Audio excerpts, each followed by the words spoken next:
اللہ کا نام لے کر جو بڑا مہربان نہایت رحم والا ہے۔ ابو لہب کے ہاتھ ٹوٹ گئے اور وہ خود ہلاک ہو گیا، نہ تو اس کا مال ہی اس کے کچھ کام آیا اور نہ وہ جو اس نے کمایا۔ وہ ضرور بھڑکتی ہوئی آگ میں داخل ہوگا، اور اس کی بیوی بھی جو ایندھن سر پر اٹھائے پھرتی ہے، اس کے گلے میں مونج کی رسی ہوگی۔ ابو لہب حضور اقدس صلی اللہ علیہ وسلم کا ایک چچا تھا جو آپ کی دعوت اسلام کے بعد آپ کا دشمن ہو گیا تھا اور طرح طرح سے آپ کو تکلیف پہنچاتا تھا۔ جب حضرت صلی اللہ علیہ وسلم نے پہلی بار اپنے خاندان کے لوگوں کو صفا پہاڑ پر چڑھ کر جمع فرمایا، ان کو اسلام کی دعوت دی، تو ابو لہب نے جملہ کہا تھا، یعنی بربادی ہو تمہاری، کیا اس کام کے لیے تم نے ہمیں جمع کیا تھا؟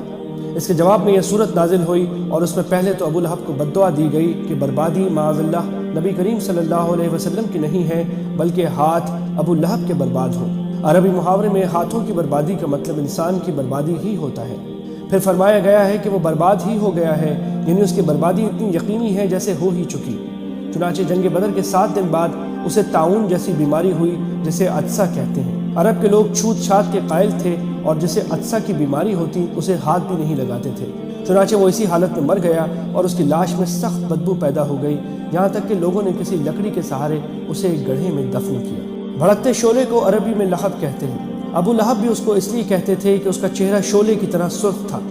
قرآن کریم نے یہاں دوزخ کے شعلوں کے لیے یہی لفظ استعمال کر کے یہ لطیف اشارہ فرمایا ہے کہ اس کے نام میں بھی شعلے کا مفہوم داخل ہے۔ اسی مناسبت سے اس سورت کا نام بھی سورہ لہب ہے۔ ابو لہب کی بیوی ام جمیل کہلاتی تھی اور وہ بھی حضور اقدس صلی اللہ علیہ وسلم کی دشمنی میں اپنے شوہر کے ساتھ برابر کی شریک تھی۔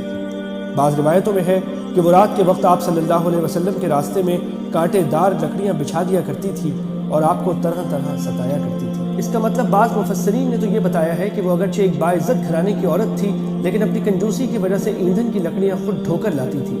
اور بعض حضرات نے فرمایا ہے کہ وہ حضرت صلی اللہ علیہ وسلم کے راستے میں جو کانٹے دار لکڑیاں بچھاتی تھی اس کی طرف اشارہ ہے۔ ان دونوں صورتوں میں لکڑیاں ڈھونے کی یہ صفت دنیا ہی سے متعلق ہے، اور بعض مفسرین نے یہ فرمایا ہے کہ یہ اس کے دوزخ میں داخلے کی حالت بیان فرمائی گئی ہے، اور مطلب یہ ہے کہ وہ دوزخ میں لکڑیوں کا گٹھڑ اٹھائے داخل ہوگی۔ قرآن کریم کے الفاظ میں دونوں معنی ممکن ہیں۔ پہلی تفسیر کے مطابق یہ عورت لکڑیاں ڈھو کر لاتی تو ان کو مونج کی رسی سے باندھ کر اپنے گلے میں لپیٹ لیتی تھی، اور دوسری تفسیر کے مطابق یہ بھی دوزخ میں داخلے کی کیفیت بیان ہو رہی ہے کہ اس کے گلے میں مونج کی رسی کی طرح طوق پڑا ہوا ہوگا۔ واللہ سبحانہ وتعالی